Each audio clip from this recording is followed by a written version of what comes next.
All of the food we eat and much of the clothing we wear comes from plants and animals that are raised on farms. Farms are different in type, in size, and even in name.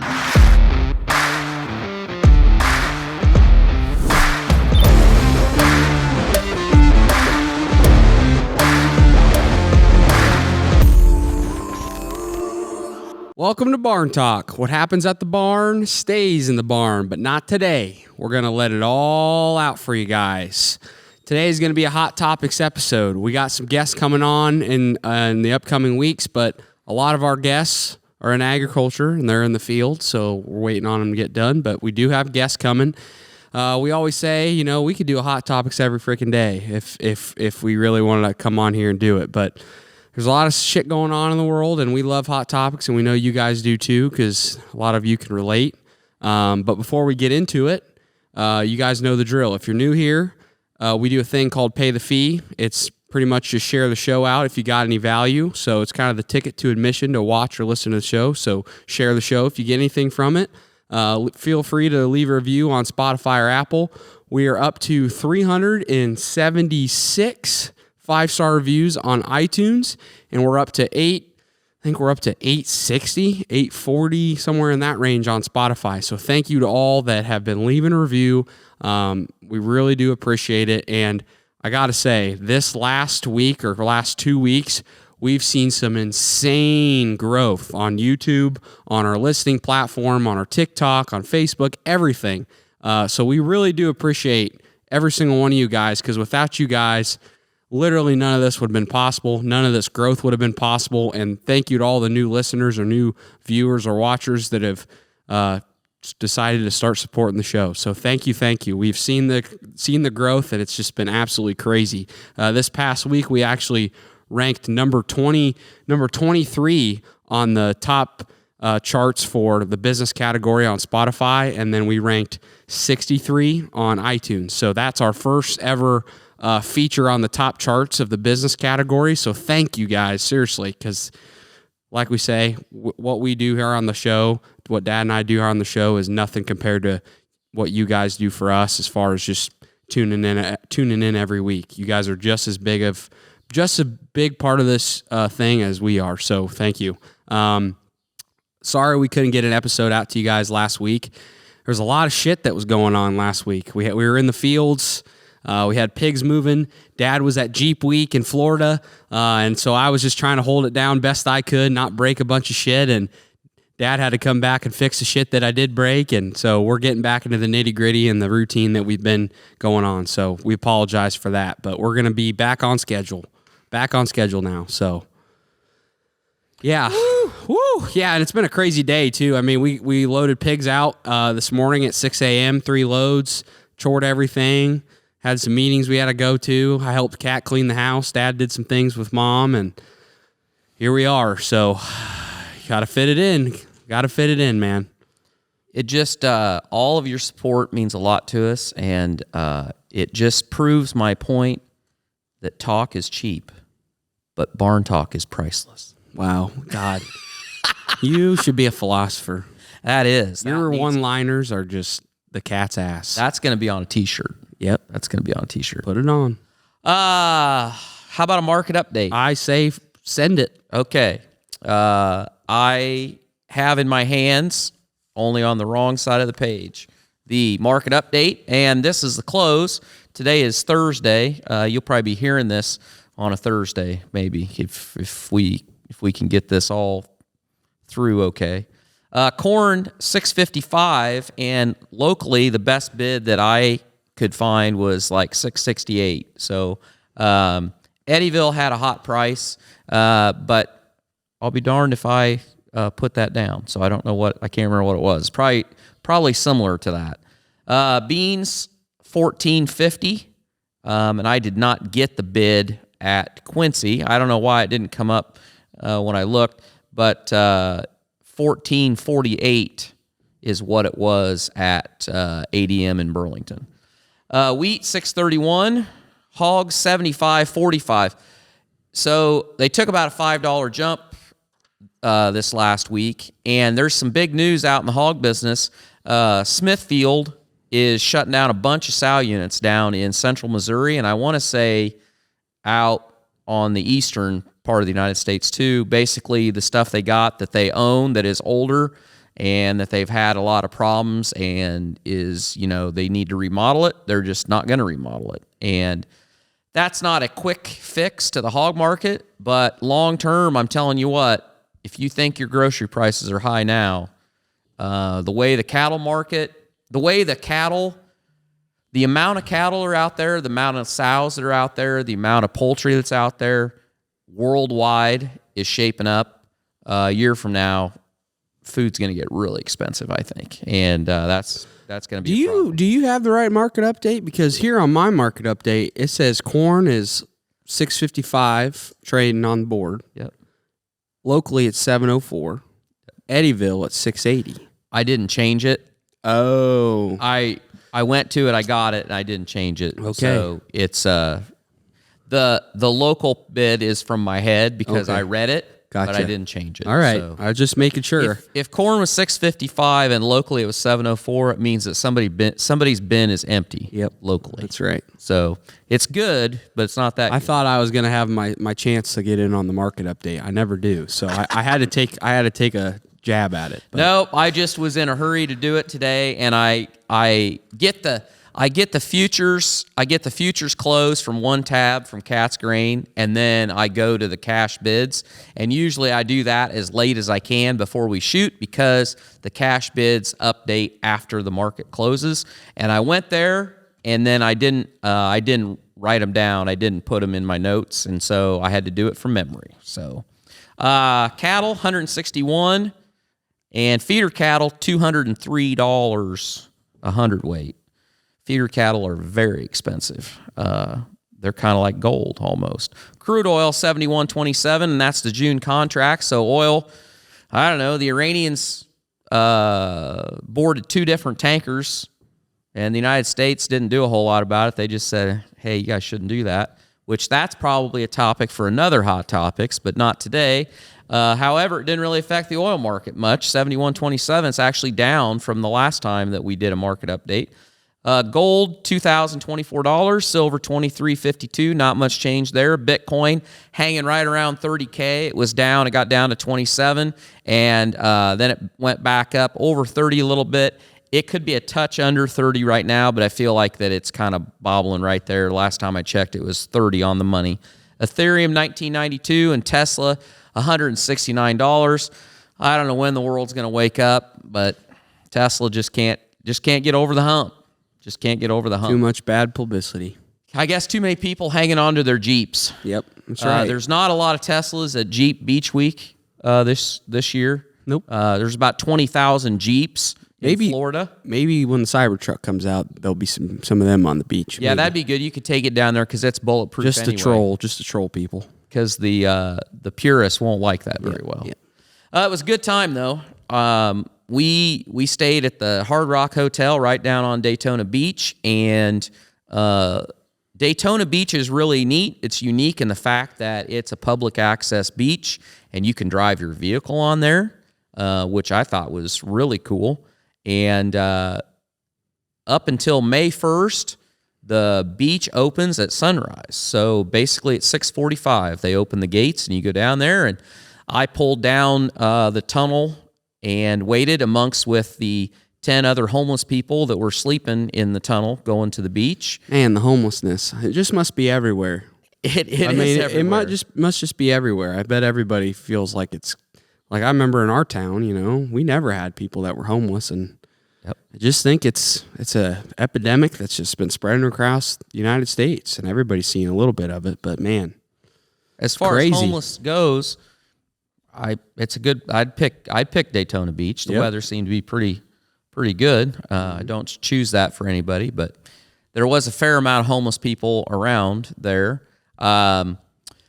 But I got a good spot right by the ramp. I was able to drive down the beach and park right next to the ramp going up to the Hard Rock Hotel, which is, makes it very convenient for the hotel bar. And they're nice enough to provide you with a ramp. You don't even have to navigate stairs. All you have to do is make sure that when you stumble forwards, and gravity, if you're like me and you're built low to the ground, gravity will just take you up the ramp and right to the hotel bar. It's very handy. There you go. Daytona International Speedway was where all the festivities were, and amazing, really amazing. Great bunch of people. Everybody we met was super nice. They had a lot of just neat activities, and the Jeeps. I mean, I have a few accessories on mine, but there's some people out there that both have disposable income and a real passion. And they are some amazing rides. So we had a good time going. Took 3 days to get down, and we came back in 2. I probably would do it in 3 coming home again. We put on, I don't know, almost 3,000 miles in the time that we were gone. We kind of took a back route to go, and a pretty direct route coming back. But I would go again. Did you buy anything new? Did you get Mom on the program? No, somebody asked me that. Somebody asked me if I bought any Jeep accessories while I was down there, and I've been married almost 30 years, and you don't do hasty things like that. What you do, and what I did, like any good salesman, was I took Miss Whistler around, and I showed her all of the cool accessories that would look good upon my Jeep, and I pitched them. I pitched them to her. I told them why these were necessary. Any of them that had, an improved safety factor for the Jeep. I preyed on her innate need for safety, because lighting products, like a big KC highlight light bar across the top of the Jeep. I mean, that's Gotta all have about one safety. of those. Gotta have one of those. Yeah, I mean, you never know when there could be a full solar eclipse. Or deer. Exactly. Whatever. You need to be able to see. So she won't be mad when packages start showing up at the door. Hopefully. Well, I guess we'll just have to see how it plays out. Yeah. But we laid the groundwork. Let's just put it that way. There you we laid go. the groundwork. Well, we kind of planted while Dad was gone. So we planted before Dad left. Then we planted while Dad was gone. And then we planted again yesterday.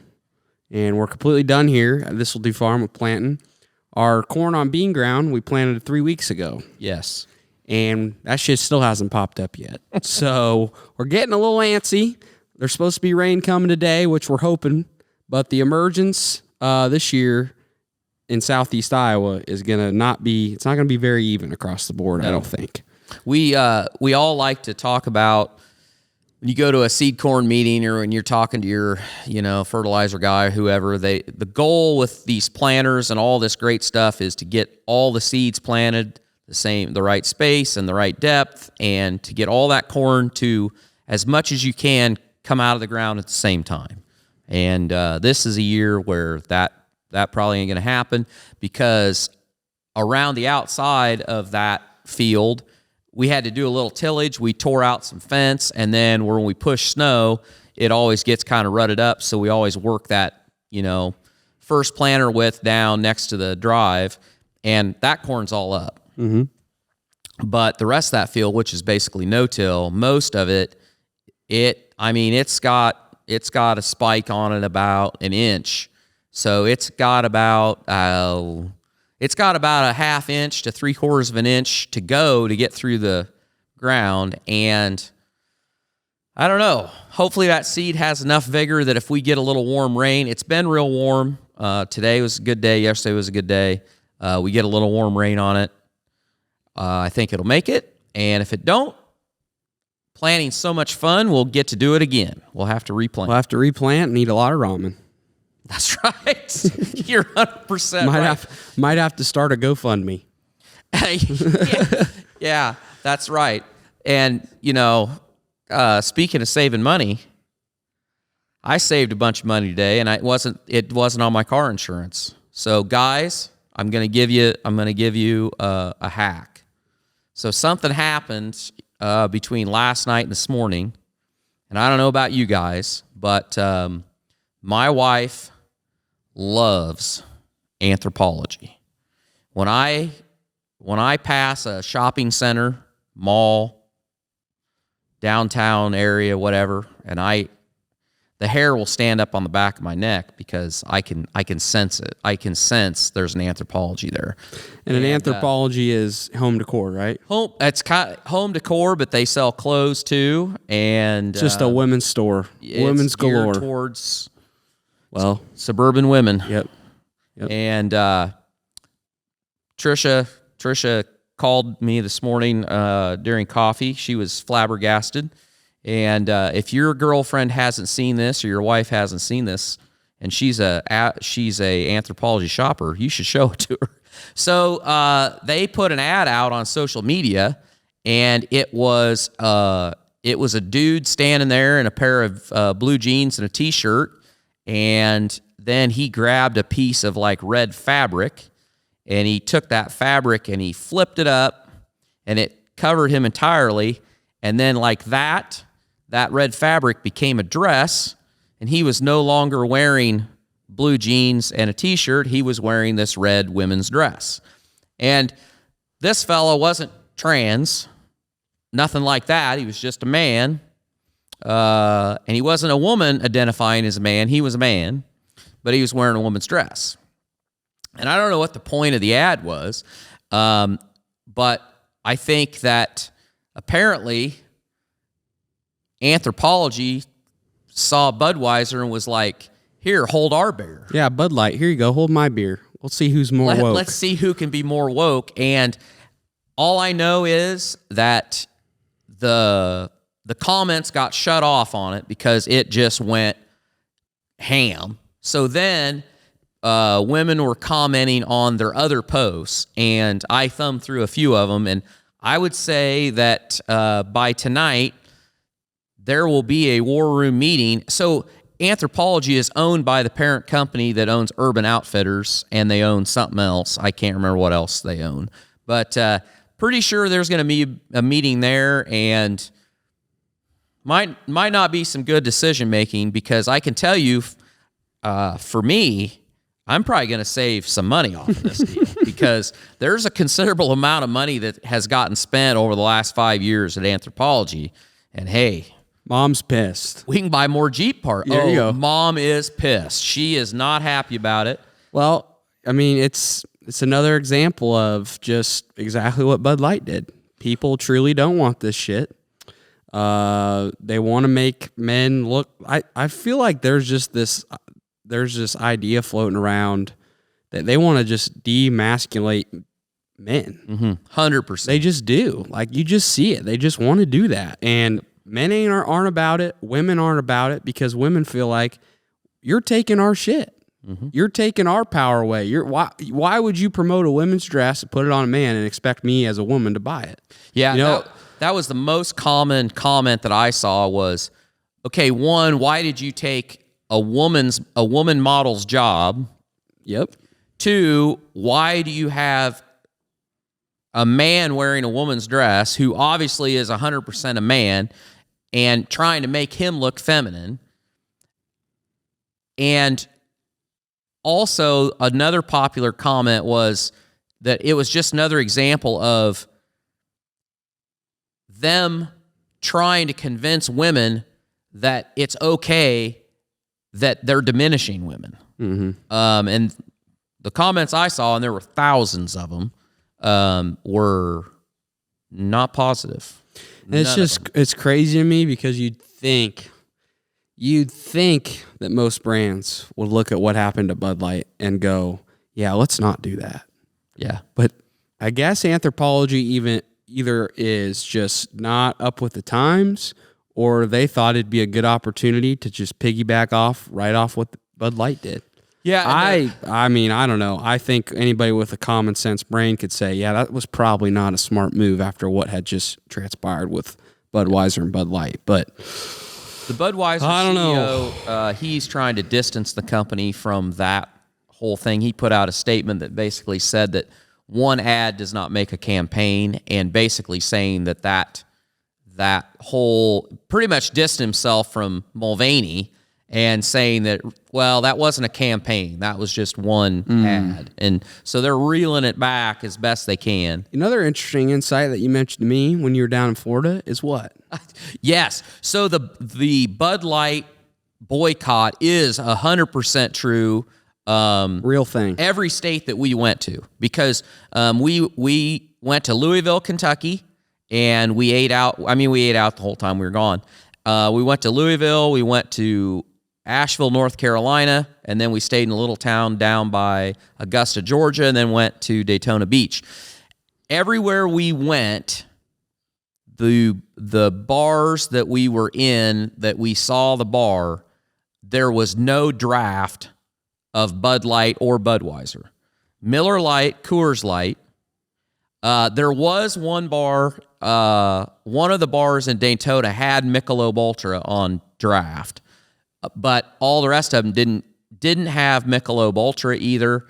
They had a couple versions of, like they have Blue Moon or Shock Top, and then Coors. No, they had Coors, Miller Lite, like Shock Top or Blue Moon, and then usually a local beer. And then what's the beer that everybody's talking about that has not been like distributed nationally? It's like Ying-a-Lang or I haven't heard of it, but I saw that at every one of those restaurants. In Florida, every one of the bars we went to that had beer on tap, I think that they replaced Bud Light with whatever that beer is, and I cannot remember, and I haven't had it, but there's a lot of people that have drank it for years, but that boycott is 100% true, and I would say in the hotel, I saw people with Michelob Ultra, but I did not see a single person carrying because they had all the 16-ounce aluminum cans. I did not see a single person carrying a Bud Light around. Even on the beach when you were sitting down there? I saw... Because you could bring your own beer, right? So it's funny on the beach. It's hard to say because you can't have alcohol on the beach. But you can have a tumbler. You can have a tumbler with anything that you want in the tumbler. Freezer old fashioned.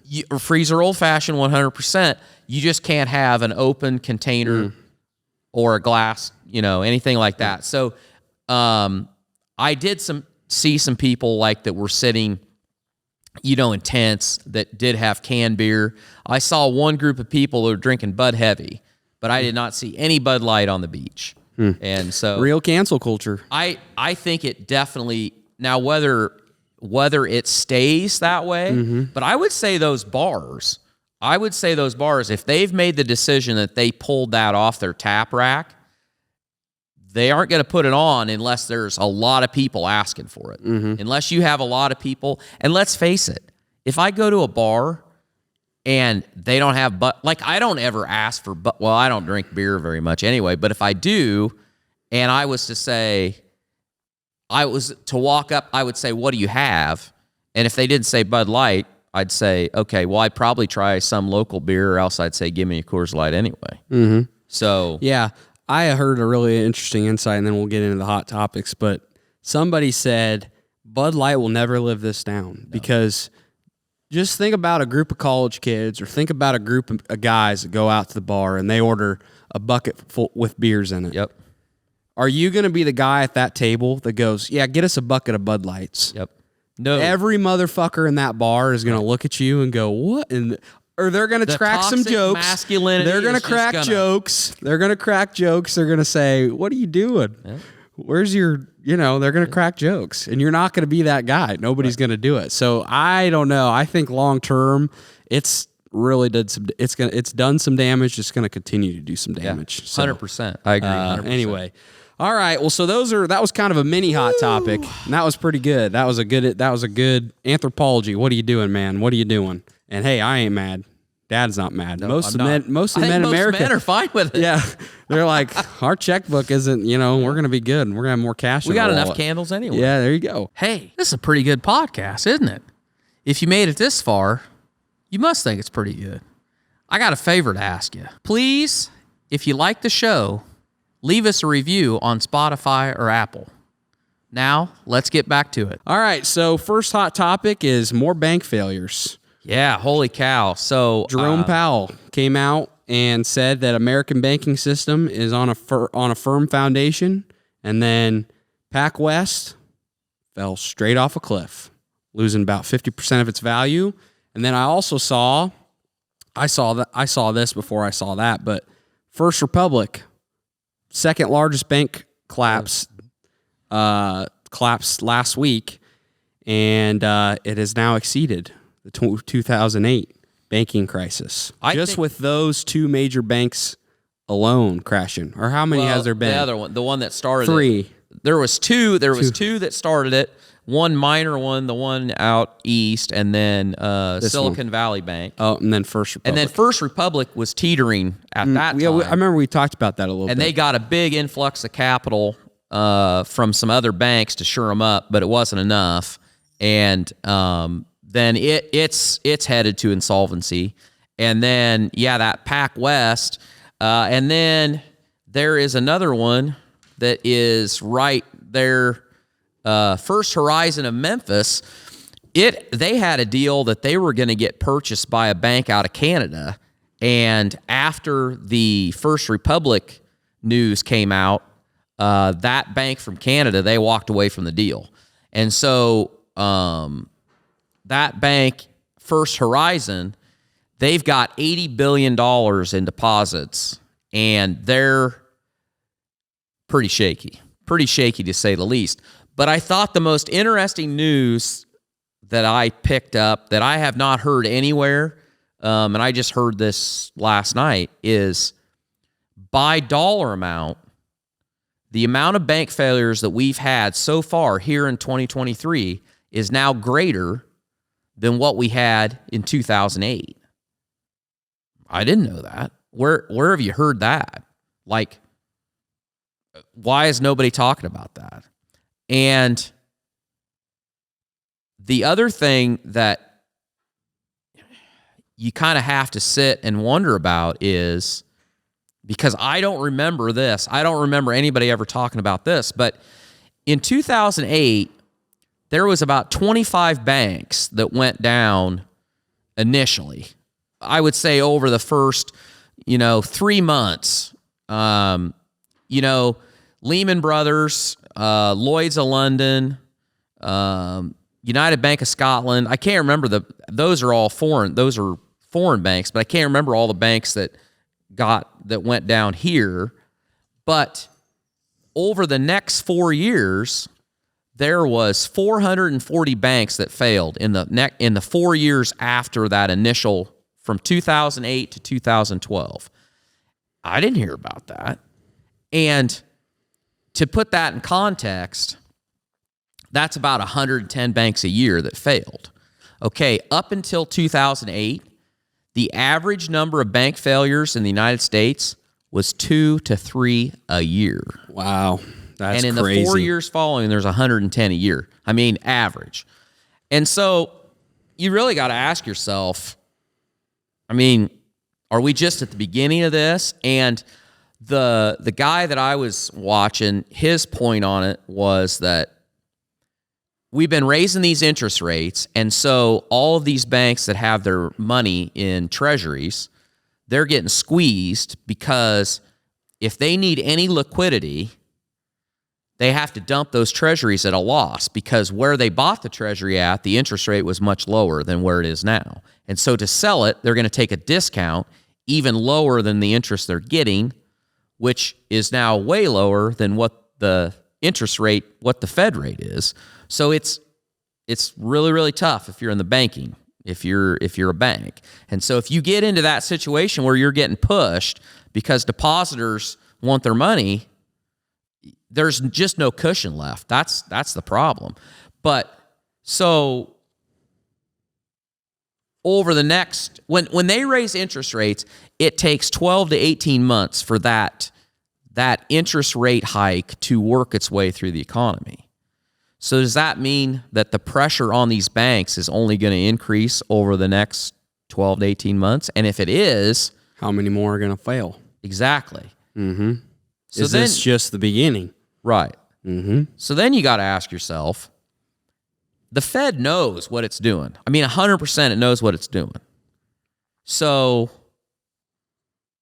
is it choosing what it feels is the less of two evils, or are they pushing it this way? Is there some corruption going on behind the scenes? Is there some big scheme, big plan, big evil plan behind the scenes? Well, you just have to wonder whether the goal of our government and the Fed is to push massive consolidation in the banking business to where pretty much we're all banking with 5 big banks. And then if you can do that, if you can push everybody, because on an earlier podcast we were talking about that, what is it? It's over 50% of the business commercial lending that's done in the United States is done through local banks. Local banks, small banks, yep. But if you can push that under the control of a handful of big banks, and then you can push that digital dollar, baby. There you go. That's ultimate control right there. That's right. So, I mean, I'm not saying, hey, get that tinfoil hat off. Gotta get that off. But yeah, I know you got to think, man. You got to think. It's all out there, and there's been a lot of crazy shit going on, and there's been a lot of stuff that we'd think, oh, they'd never do that, or oh, they're not thinking that way. And what happened? They thought that way. It was planned. There was thought behind what they were doing. They were intentionally doing it. And so this is just another thing to keep your guys' eyes on, your mind on. It's scary, but I think our biggest takeaway, and we've said it many times on the show, bank local, buy local, and don't buy local at the local Walmart, frickin' helping out Walmart as a massive corporation. Go to some shops, go to some local shops, spend your money in your local economy, help the small businesses out, help the local banks out. I mean, that's how we can, I think Americans don't realize that your dollar means a lot. It's got a lot of power. I mean, who you choose to spend money with matters. Your dollar really means a lot more to a local business owner than it does to your local Walmart or your local McDonald's. Facts. And, the less money you're spending at these big corporations, less money you're spending at anthropology, they're going to have to change their politics. They're going to have to change their tune. They're going to have to figure out that, hey, people aren't wanting this shit because we've gone too far. And maybe that's what we got to try to do as Americans. I mean, I'm on the bandwagon, and I've talked to people here in our town.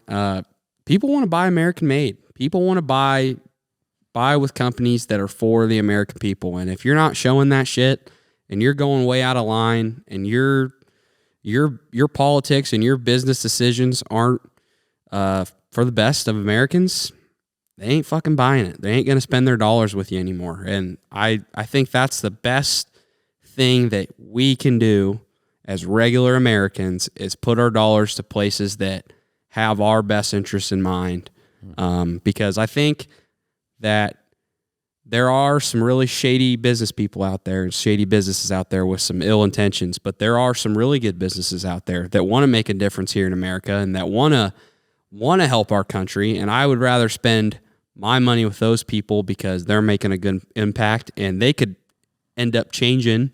They can end up changing things because they can build factories in America. They can do things to help our economy and help the American people if we choose to spend our dollars with them. So, it's a shitty deal. It's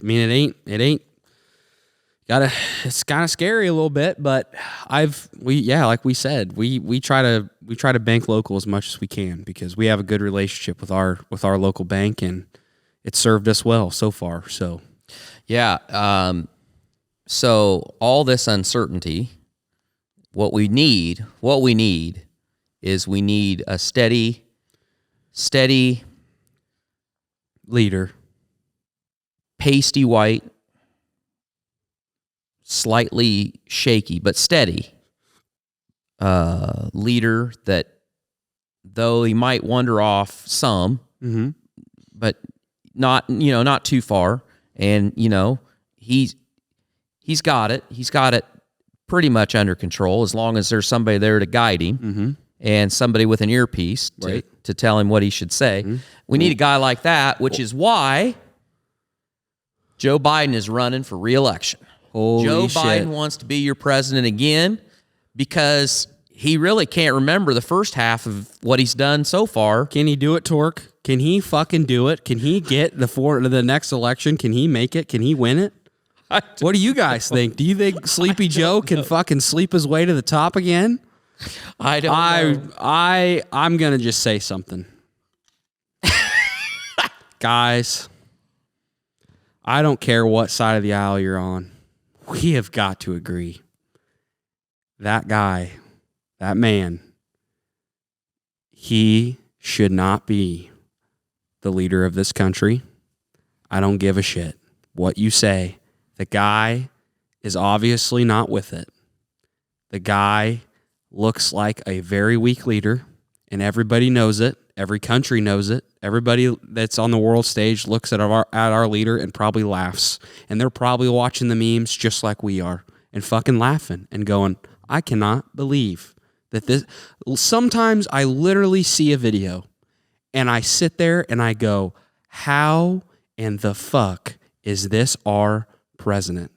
How is this our president?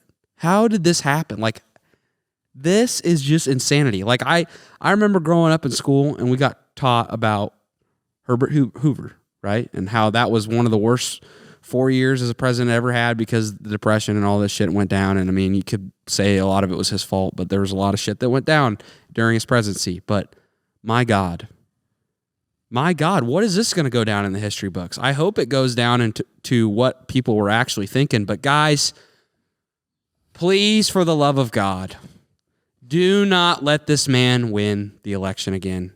Please do not let it happen. We cannot let it happen. I don't care if you're left or right. You cannot sit here today and say that that is the guy that's going to lead us to the promised land for a better America. There's no fucking way you can sit there and say that. There's no way. You've lost your mind if you think that. Well, there's plenty of dissent within the Democratic Party that wants the opportunity to, if nothing else, debate him. So you have Robert Kennedy Jr. running, that he's announced he's going to run, and, you know, you can say whatever. I don't, these Democrats that come out and they're saying, oh, Robert Kennedy Jr. he's a hack, he's this, he's that. What is your litmus test? Because the leader that you have right now, I cannot for the life of me believe that guy could pass a cognitive test. I mean, they say he did. I don't know. I just don't understand. So when somebody that's a diehard Biden fan tells me that Robert Kennedy Jr. has no business running against Joe Biden, I don't know. I'm like, he's better than that. Right. I don't think he got anything to lose. And then there's a woman that's announced she's running. I don't know who she is. But the DNC, the Democratic National Committee, has said Joe's just staying in the basement. He's not going to debate anybody. And I mean, he's got the nomination which, I mean, if you're president and you decide you're going to run for re-election, they're going to give him the nomination.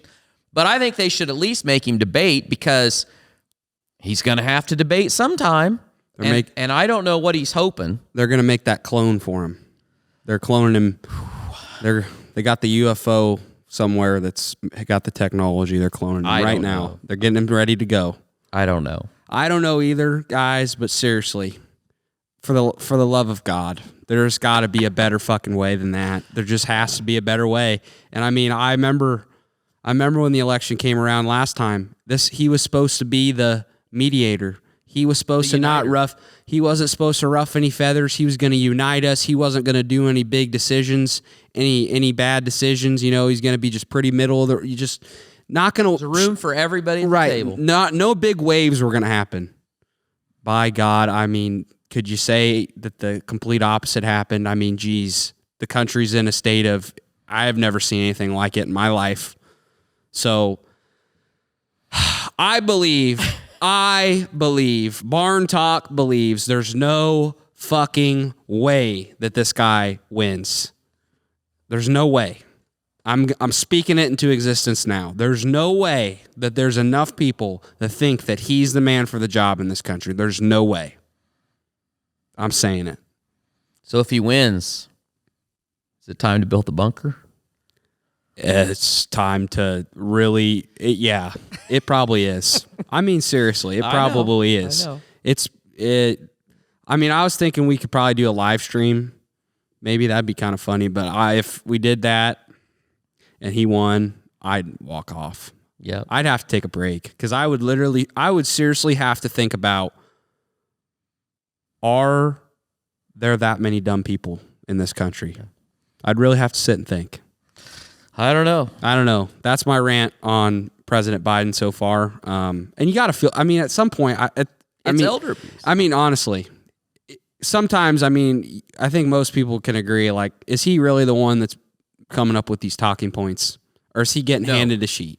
No. Or are they in his earpiece? They're in his earpiece. 100%. He's getting guided to go stand here and stand there. And, I mean, Jill's holding his hand and kissing Kamala's husband. I mean, it's geez. Oh, it's something else. Anyway, it's something else. Next topic, Mr. Tucker Carlson. Still on the politics hot topics here, but Tucker Carlson, you guys all probably saw, was let go or fired or mutually departed ways.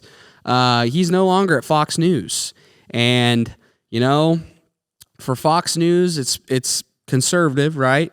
But I mean, I don't know how many of you out there still watch Fox News. I haven't watched Fox News in a very long time. Dad hasn't. A lot of people that we talk to haven't. And I mean, the one thing that Fox News did have going for him that I heard from people is people did enjoy Tucker Carlson because he did kind of seem like he was a dissenting voice. Exactly. He wasn't 1,000% all the way conservative.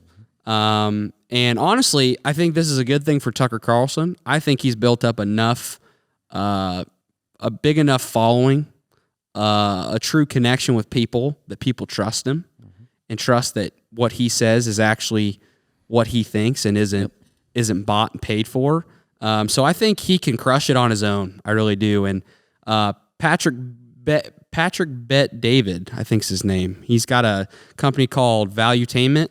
I don't know if you guys know that, but he put on his Instagram, Patrick did, an offer that he sent to Tucker, and it was a $100 million offer, a board seat, president of Valuetainment, and he wanted him to come work for him. And I thought that was pretty ballsy to try to get Tucker Carlson on your media network. But wherever he goes, I think he'll have a lot of success. I do. So I guess my question to all of you is where does this leave? Like, what's next for Fox News? Because what I've heard, and who knows, the truth will probably never be known, but the story that seems to be coming out more and more is that Fox did not want to get rid of him. However, supposedly there is at least 3 more lawsuits that are coming, either to Fox and Tucker, or just Fox or just Tucker, from different people that had relationships with either Fox News or Tucker's show. And after losing $800+ million in the last lawsuit settlement that they settled, that the Rupert Murdoch family decided that they just couldn't risk having him on, so they got rid of him. But is there that much difference between Fox News and the rest of the small stream media? I mean, I call it the small stream media because I don't think to me, I don't think you can call any of it the mainstream media, because not anymore. Nobody watches it. The viewership numbers for TV in general, but for cable news is atrocious, with the exception of the 5 that's still on Fox and Tucker Carlson. Mm-hmm. They had those were the 2 best rated news shows. And you look at headline news and MSNBC and CNN, their viewership is trash. And the people that do watch it, they hold on to them by fear. They're just fear-mongering all the time. I mean, any show on there, they run on fear of fear of Trump supporters. Fear of the orange man. Yes, Trump is enemy number one to anyone that suffers from that, whatever you want to call it. Wokeism. Yeah, I mean, that is all of the world's problems pale in comparison to Trump. And it's just, I don't know, it's crazy. So I guess, I don't know, where's this go? What's the future of media and news media? And do you think Fox will recover from this? Because I think those networks are they're going to have to do what like Daily Wire has done. Daily Wire, Ben Shapiro started it. Yeah. You guys all know. He's got Matt Walsh on there. Candace Owens is on there. I mean, that's what that's conservative. That's a conservative media network, I guess you could say, but it's social media based. You can pay a subscription. They got their own website. I feel like that's the way, that's the new mainstream media. Social media is the mainstream media. Having your own platform is the mainstream media. But the problem is when they try to do that, they're going to have to be under another name. I mean, there's no doubt about it. Well, the problem is when left-leaning media tries to go that route, they don't make it because nobody subscribes. Didn't CNN try to do like CNN Plus and it just took fat shit? Yeah, it's terrible. Yeah. Nobody listened to it. Yeah, it's like, that's why liberals go after talk radio. That's why they hated Rush Limbaugh, and they literally tried to stack the FCC, the board. Is it the FCC? I don't know, that regulates talk radio, because he took over every major market and there was nobody to counter him. And they tried to push this idea that you had to go find somebody that had a different viewpoint than Rush Limbaugh because it wasn't fair. The only problem was everybody that tried to do it that was liberal, they couldn't get any ratings. Nobody would listen. Nobody would listen to it. Yeah. And that's the way social media is. And I mean, let's face it, that's why there's so much censorship within these social media platforms, because people that have power are afraid of letting people have a voice that is of a voice of dissent.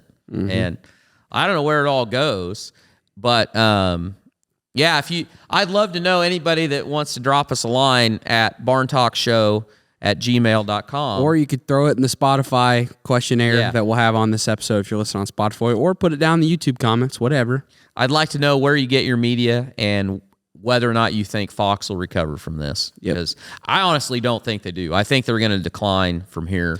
Well, yeah, and I don't think CNN. I mean, CNN's been trickling down for a while now. I mean, I truly believe in the next decade, those networks are not going to exist. The only way they're not going to make it is if the corporate money keeps getting poured. Right. As long as they keep getting that check. Yeah. Right. But how long till they cut it? I mean, you got, I don't know. If the eyeballs aren't there, right, why give them a check? Right. You know what I mean? So, hey, real quick, we got to take a little break because I got to tell you something real important. If you guys aren't watching our This Will Do Farm YouTube channel, you're missing out. It's just like this, only shorter and on the farm. Definitely go check it out if you haven't subscribed yet. Give us a like, give us a comment, let us know you came from Barn Talk. And with that being said, let's get back into the podcast. Last hot topic, guys. Last hot topic. AI update. Now, this one is, you want to talk about scary? AI, that shit's scary, okay? There's been some recent development in AI technology to people involved with AI. And I want to just say, with personal experience, we've talked about it on this show before. This shit is scary because what the long-term repercussions could be. People say that AI could end up killing the human race because they see us and they go, yeah, we don't need them. They're the worst. They're our biggest threat to our existence. So let's just get rid of them altogether.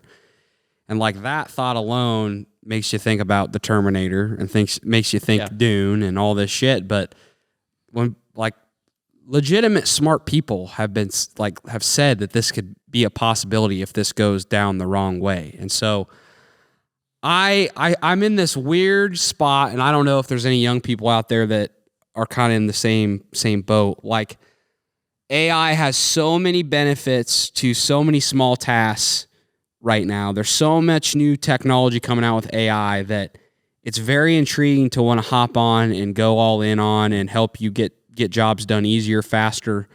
But at the same time, I don't want to support something that's going to ultimately kill the human race and be bad for humanity as a whole. And it's just battle that I find myself in, that I'm like, man, I don't want I don't want AI to replace all humans in human jobs. I don't want AI to be the only thing that we like. I don't want to have AI take the human experience away. Yeah. You know what I mean? Like, that's what makes us human, our creativity and shit like that. And then when you're always going to ChatGPT for a prompt, your creativity's kind of going away, and it's scary to think, but recent shit's come out, and I'm still in the middle of the road where I don't know, and as I continue to grow up, I'll maybe stand somewhere else on this line. But right now I'm just kind of in the middle. I've used some of the AI tools. I've used ChatGPT before. There's some cool artwork stuff. Midjourney, that's another platform that you can put in a prompt and it'll literally create you AI art. That's insane. So I played around with it because I don't want to be an old timer, but at the same time, I'm not diving all the way in yet, because I don't want to be on the wrong side of history anyway. Yeah. So if you go back a little bit, I mean, it's been a few years now that, Elon Musk was he was involved in OpenAI, and then he got out of that because he didn't like the direction it was going. And he's made the comments several times that he believes the danger of AI is greater than the entire nuclear arsenal of the world, is what he said. That's what he's on tape as saying. And that was the guiding motivation for him starting Neuralink. And Neuralink is basically have an implant in the human brain, and the connecting AI with human together. Well, basically enhancing the human brain. And his, the use case of that is for people that are blind or deaf or have disabilities, that you could possibly reroute, people that are paralyzed. You could give them the use of their limbs again. There's all kinds of applications for it. But then at its most advanced, Elon basically said, it's like a hedge against AI to enhance human intelligence to try to keep up. And everybody thought he was crazy. A lot of people still think he is crazy. But that was more than 5 years ago that he started sounding that alarm. And then just recently, there was a guy, and I don't know his name, that was he was a tester at Google, and they put him on leave because there was this. It's called Lambda. It's LMDA or LAMDA. Lambda is what they called it, because it became sentient. So the program, the AI program, he asked it a question, and its answer basically signaled that it was thinking for itself. And because he asked the question about like shutting it off, like turning it off. And it told him that it did not want to be turned off because that was the equivalent of dying. Which meant it was thinking for itself. It was like guilt tripping him a little bit too. And that freaked a lot of people off. And eventually they shut it down. They shut it down because they wanted to regroup. So that was one example. And that actually was late last summer that happened. And it's kind of come back around again. But then there was a guy, his name's Jeffrey Hinton, and he left Google, and he's getting a lot of press recently because his nickname was Godfather. He was like the Godfather of AI. he's one of the pioneering figures in the development of AI, and his He left Google though. yes, He just Google. left Google this week or last week. Yeah. And he's going to spend all his time combating it, trying to slow it down, because he said that, well, they asked him, so all these reporters, they try to dumb this stuff down, and they kind of try to make these people that say anything.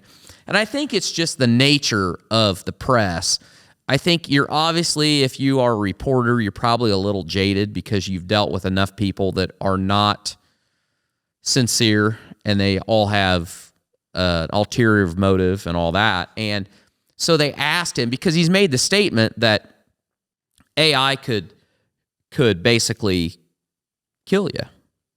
And they asked him what he meant by that, and he said that, well, when you're dealing with a program that is as smart as you are, or possibly smarter, there comes a point where they can trick you because they're smarter than you are, and they're going off of what you taught them, to where you can't trust them because they're running their own motivation, and they learned to lie. The AI can learn to lie to you and manipulate you and not give you accurate information, and you'll never know. You'll never know if it's telling the truth or not. Right. And he said that's the scariest part. That's why he left, though. That's why he left. He literally left on his own. He didn't get fired from Google. He left because that happened, and he sees that it's at a point now where if we don't do something, there's no going back. Right. And that's some scary shit. And supposedly he met with the head of Google, and they're still continuing the AI program. Mm-hmm. They're still going to continue to develop AI even after this guy has left. The godfather of AI, one of the godfathers of AI, developing the technology, left. They're still rolling with it though. Yeah. So I couldn't pronounce this guy's name, but there's another guy that he's an independent fella. He hasn't worked. I think he subcontracted work for a lot of these different OpenAI and for Google. And what he has specialized in is, they call it AI alignment problem. Yeah, AI alignment problem. And that is exactly what that Jeffrey Hinton was talking about. So the AI alignment problem is when the AI gets smart enough that their consciousness, their ability to think, no longer aligns with the program that you are feeding it or the mission that you are giving it, and they just take off on their own. In other words, they don't do what you want them to do.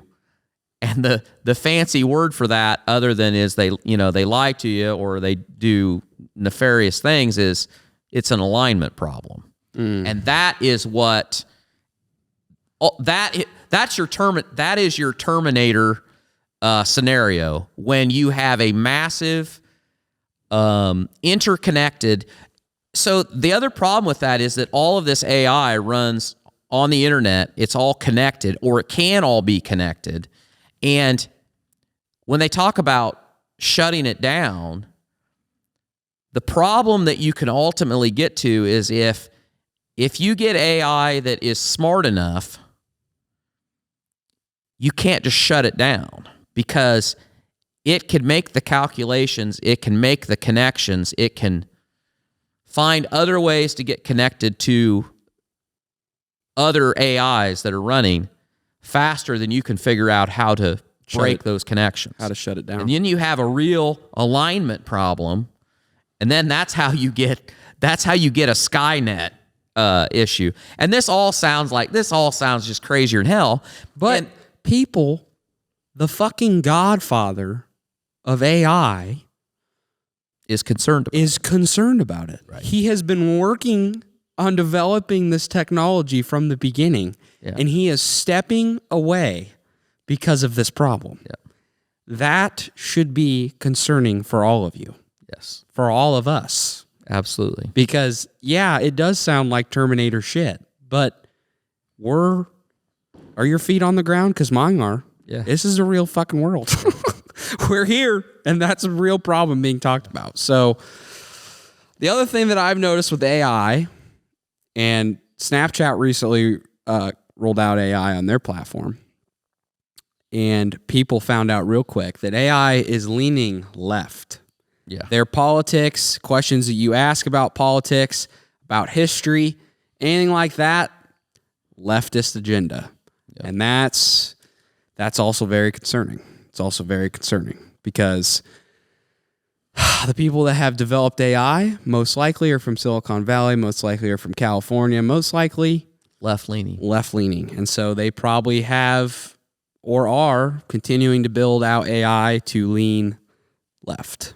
And you want to talk about if they get AI involved in, just about everything, well, you can have AI block a certain conservative from buying a gun, activating their bank account, just anything. As we get further down this road, your media, you're going to have a harder and harder time knowing whether the media that you consume, both social news, education, history, whether that's real or whether it's human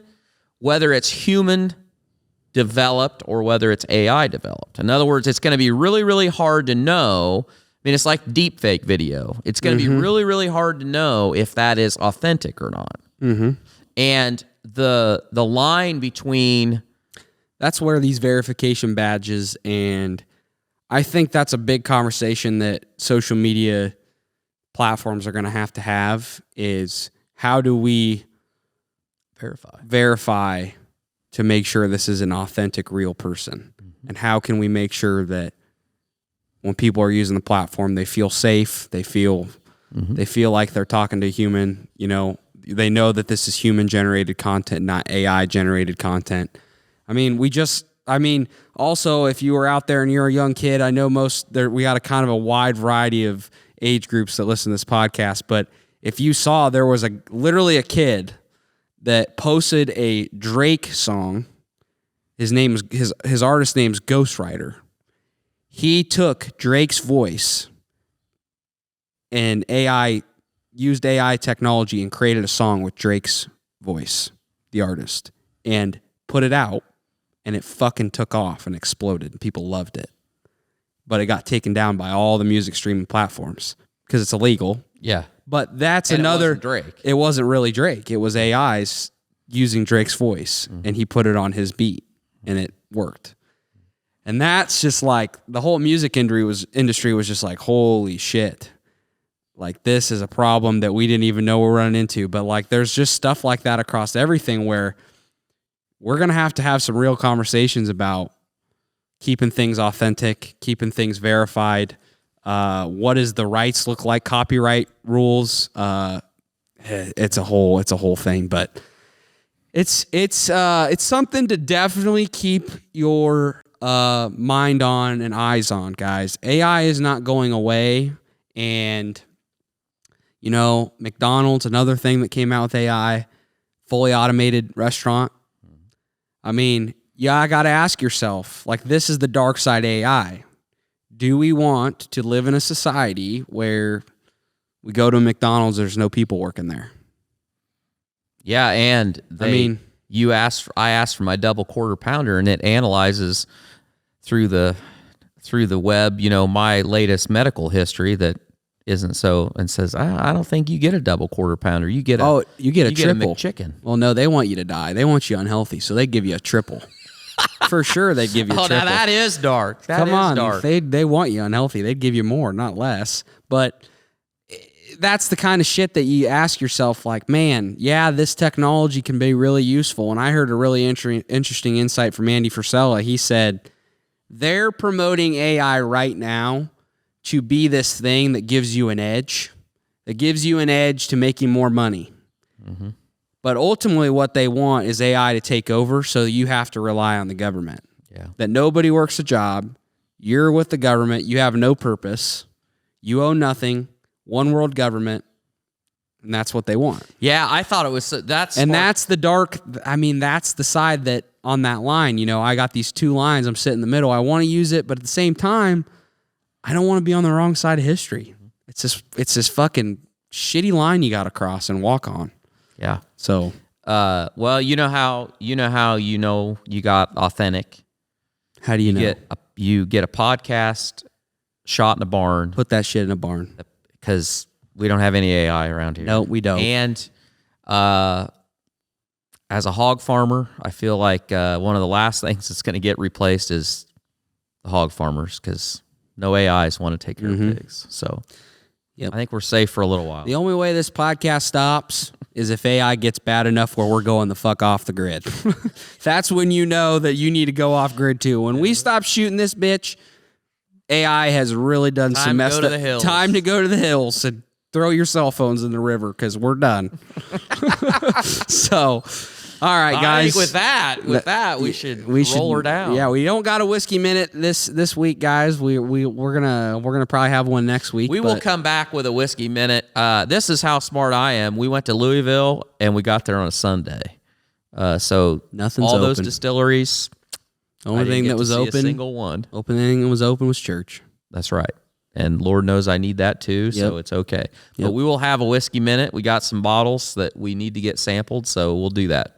But that's going to wrap it up, guys. If you got any value from the show, if you're related to us on anything, if we made you laugh, please, please, please share the show. Thank you to every single one of you that have been paying the fee. Thank you for all the new listeners and watchers that have come on just recently, the last 2 weeks. We really appreciate it. Glad you guys enjoy it. Leave a review, and we'll see you back here next Friday or next week for another episode.